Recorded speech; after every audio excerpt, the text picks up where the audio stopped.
जो है भारतीय किसान यूनियन के प्रदेश कार्यालय अमलिया पर आए हुए हैं और यहाँ पर जो है किसानों की मांगों को लेकर हमारे प्रदेश अध्यक्ष श्री ठाकुर योगेश प्रताप सिंह भूख हड़ताल पर बैठे हुए हैं। आपकी जानकारी के लिए बता दें, पिछले 3 अक्टूबर को यहाँ प्रदेश कार्यालय पर बहुत बड़ा एक किसान आयोजन किया गया था, किसान महापंचायत का आयोजन हुआ था। तो उसमें यहाँ पर जो है प्रदेश के कृषि मंत्री और उप मुख्यमंत्री यहाँ पर आए हुए थे। तो किसानों की जो मांगे थी, एक सबसे बड़ा मुद्दा यहाँ पर किसान आयोग का गठन को लेकर मांग थी और दूसरा कर्ज माफी को लेकर। तो उन्होंने जो है ज्ञापन सौंपा था। ज्ञापन सौंपने के बाद आश्वासन देकर गए थे यहाँ पर उप मुख्यमंत्री जी कि आपकी बातों को, आपकी मांगों को हम मुख्यमंत्री जी के सामने रखेंगे और किसान आयोग का गठन कराएंगे। लेकिन आज 2-2.5 महीने बीत चुके हैं, उसके बावजूद भी उन्होंने कोई भी संज्ञान नहीं लिया है। इनकी मांगों को नजरअंदाज किया गया है। इससे परेशान होकर किसानों की मांगों को पूरा न होते हुए देखकर प्रदेश अध्यक्ष जी यहाँ भूख हड़ताल पर बैठ गए। देख सकते हैं पूरे जो है किसी और पदाधिकारी को मना कर दिया है भूख हड़ताल बैठने के लिए। एक तरफ रामायण का पाठ चल रहा है, आप देख सकते हैं रामायण का पाठ चल रहा है और भगवान का नाम लिया जा रहा है। दूसरी तरफ प्रदेश अध्यक्ष योगेश प्रताप सिंह पूरे अपनी भूख हड़ताल पर बैठे हुए हैं। अब आइए इनसे बात करते हैं कि क्या है इनका विचार, कब तक भूख हड़ताल पर बैठेंगे। आइए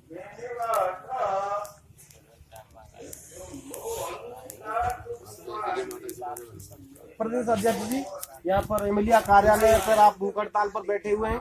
आज कौन सा दिन है और किस मांग को लेकर आप बैठे हुए हैं? चौथा दिन है। अच्छा अच्छा अच्छा।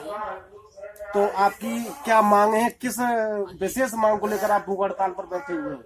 मांग तो जहाँ पंचायत हुई 3 अक्टूबर को मांग पत्र दो, उप मुख्यमंत्री दिनेश शर्मा है और कृषि मंत्री सूर्य प्रताप शाही है। बाकी बात उनने कोई जवाब ना दो, आज तक न कोई मांग मानी। तो उसके लिए तो ये अगर जो है सरकार मांग नहीं मानती है आपकी, आपका विशेष मांग क्या है? कौन कौन सी मांग है मुख्य मांग? किसान आयोग का गठन हो, कर्जा मुक्त किसान हो, वो सभी किसान नेताओं की ईमानदार बनते हैं, उनकी सबकी राष्ट्रीय अध्यक्ष जी की और सबकी और दूसरे किसान नेताओं सबकी जांच होकर जो भी ईमानदार उसकी मांग मानी जाए और जो बेईमान हो उसको जेल भेजा जाए, उसको जब्त की जाए। तो अभी जो है अगर इनकी आपकी मांगे मान्य नहीं की जाती है सरकार द्वारा, तो आप जो कब तक भूख हड़ताल पर इस तरीके से बैठे रहेंगे? भूख हड़ताल पे तो हम भी मांग मानी जाए न मानी जाए, हम तो बैठे हैं, हम ऊपर जाए भी के बैठे। अच्छा अच्छा अच्छा। मांगे तो कई बदलो ना, मांग तो लड़के मांग लेते, लेकिन अब ये हमारे जी जो मेरे पिताजी हैं उनको लगता है एक तो चला गया आत्महत्या करके, दूसरा लड़के जाएगा ये, तो उनको लगता है कि ऐसा न हो। ये प्रशासन विरोधी से कहता है कि लड़के जाऊंगा तो वैसा ही हो जाए, लेकिन उनको समझ में नहीं आती है कि जो जिस दिन लिख दिए उसी दिन जाएंगे, उससे पहले नहीं जाएंगे। लेकिन वो हर समय ये कहते रहते हैं कि न लड़ाई लड़नी पड़े न लड़ाई लड़े, ये ऐसा हो। तो इसलिए दुखी मन से मुझको फिर बैठ गया हूँ कि अब मैं जाऊँगा ही जाऊँगा। कैसे न कैसे संकल्प लिया था, भैया गए थे 24 जनवरी 2018 को, या तो किसानों की मांग पूरी करवा के समाधान करवा के मानूंगा या प्रशासन की गोली से मारा जाऊंगा, अपनी से नहीं मरूंगा। तो अब न तो दोनों में से कोई काम नहीं हो रहा है, तो अब तीसरा विकल्प देखा है कि इससे इस तरीके से लोग सोचेंगे कि ये तो वो कर रहा है हड़ताल मांगों के लिए, और मैं ऊपर जाने के लिए कर रहा हूँ, ऊपर चला जाऊंगा चुपचाप। चलो ऐसा नहीं है, खैर आपकी लंबी उम्र भगवान दे, आपको ऐसा न हो, समझे। और हम तो ये कहेंगे सद्बुद्धि दे सरकार भी, जल्दी से किसानों की जो मांग है, जो जायज मांग है, उनको पूरा करने का प्रयास करें, है ना। आइए देखते हैं और भी लोग यहाँ पर बैठे हुए, पदाधिकारी बैठे हुए हैं। हाँ जी, आप इस संगठन के प्रदेश प्रवक्ता हैं जी? जी, तो आप जो है यहाँ पर योगेश प्रताप सिंह जी बैठे हुए हैं धरने पर और आप भी साथ में बैठे हुए हैं, तो क्या क्या आपकी विशेष मांगे हैं? ऐसा है, यहाँ पे भूख हड़ताल पे तो केवल अध्यक्ष जी ही बैठे हुए हैं, क्योंकि अध्यक्ष जी का जो स्टेमिना है, बहुत स्ट्रांग है। हम लोगों ने और ये हमारे वरिष्ठ पदाधिकारी हैं, इन्होंने भी रिक्वेस्ट किया था और यहाँ 4, 6, 10, 20 पदाधिकारी जो है यहाँ पर इनके साथ भूख हड़ताल पे बैठना चाहते थे। जिस दिन से सोमवार से ये भूख हड़ताल पे बैठे हैं तो बैठना चाह रहे थे, लेकिन इन्होंने ये कह दिया कि देखिए मेरे साथ यदि कोई और भूख हड़ताल पे बैठेगा तो मुझे ये चीज़ मंजूर नहीं होगी, और अगर आप जबरदस्ती करेंगे हमारे साथ भूख हड़ताल बैठने के लिए तो मैं ये प्रदेश कार्यालय भी छोड़ के कहीं और चला जाऊंगा। तो इस भय से कोई भी पदाधिकारी यहाँ भूख हड़ताल करने की जहमत और जरूरत नहीं फरमा पा रहा है, क्योंकि अध्यक्ष जी का आदेश सबके लिए ना बिल्कुल एक मतलब फरमान की तरह जारी होता है। जो भी इनके पदाधिकारी हैं, इनके मतलब प्रदेश के पदाधिकारी हैं, उनके लिए इसी तरह से फरमान जारी होता है, क्योंकि ये अपनी स्टेमिना, इनकी विल पावर बहुत ही स्ट्रांग है। ऐसा है आज इनके हड़ताल का, भूख हड़ताल का 4था दिन है और 4 दिन हो गए थे, लेकिन हम लोगों ने अपनी एक पर्सनल रणनीति तैयार की थी। उस रणनीति के तहत हमने आज बनाया था कि हम दोपहर के बाद कुछ ऐसी रणनीति बनाएंगे, क्योंकि लगभग 4था दिन होने को आया था।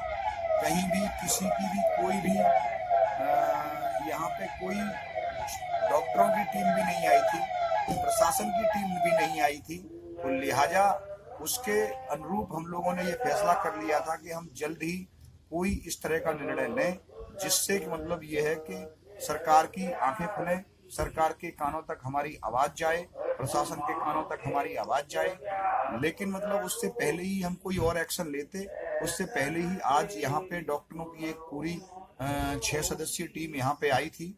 इसमें टूंडला के सीएमओ से लेकर के मतलब फिजियोथेरेपिस्ट लोग थे, और दूसरा एसडीएम टूंडला भी आज यहाँ पे उपस्थित हुई हैं, और सीओ टूंडला भी यहाँ पे उपस्थित हुए हैं।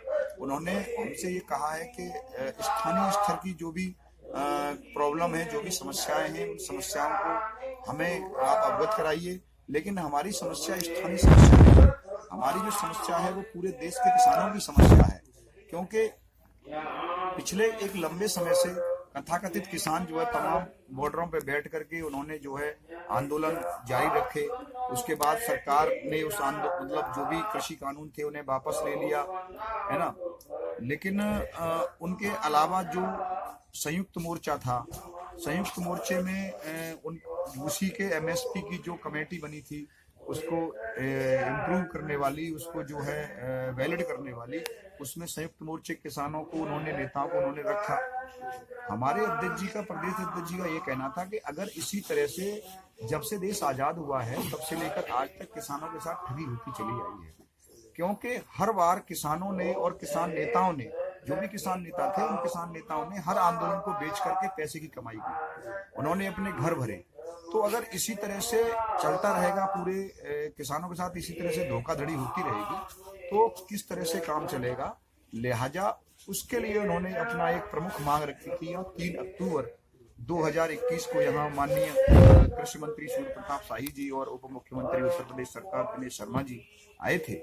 उनके समक्ष ये समस्या रखी थी कि एक तो हमारा किसान आयोग का गठन हो, दूसरा किसानों को कर्जा मुक्त कीजिए, तीसरा उन्होंने हमारी जो प्रमुखता के साथ मांग रखी गई थी वो रखी गई थी जो भी किसान नेताएं आंदोलन में इस समय सम्मिलित रहे थे या संलग्न रहे थे, उन सारे किसान नेताओं के, जिसमें उन्होंने ये भी कहा था कि हमारे भी राष्ट्रीय अध्यक्ष ठाकुर भानु प्रताप जी की 30 साल की चल अचल संपत्ति की जांच करके उसे सार्वजनिक करें। अगर वो आय से अधिक पाई जाती है तो उनके खिलाफ कड़ी से कड़ी कार्रवाई करके उन्हें जेल में डाला जाए, ठीक है ना। लेकिन उन्होंने क्या किया, सरकार ने आंदोलन वापस ले लिया, और उन्हीं संयुक्त मोर्चा के मतलब जो चोर किसान थे, चोर किसान नेता थे, उन्हें ही उसमें कमेटी में रख दिया। तो क्या इस देश के किसानों का भला होगा? नहीं हो सकता ना। हम केवल चाह रहे हैं सारे किसान नेताओं की, जो भी आंदोलन में लिप्त रहे थे, जो भी वहां संलिप्त किसान नेता थे, सबकी जांच हो, तो उसमें दूध का दूध पानी का पानी हो जाएगा। क्योंकि कुछ चंद नेता, किसान नेता हमारे राष्ट्रीय अध्यक्ष जी को नेशनल मीडिया पर, नेशनल चैनल पर, नेशनल डिबेट पर बैठ करके उनको कहते हैं कि वो मतलब आंदोलन से छोड़ के चले गए, या वो उन्होंने पैसा ले लिया, या उन्होंने मतलब फलाना काम कर लिया या ढिमका काम कर लिया, उन पर आज तक कोई भी व्यक्ति अगर 10 पैसे का आरोप सिद्ध कर दे कि इन्होंने यहाँ पे 10 पैसे का आरोप लगाया है, तो हम सारे पदाधिकारी आजीवन उसी व्यक्ति के गुलाम रहेंगे। हम इस चीज का दावा करते हैं।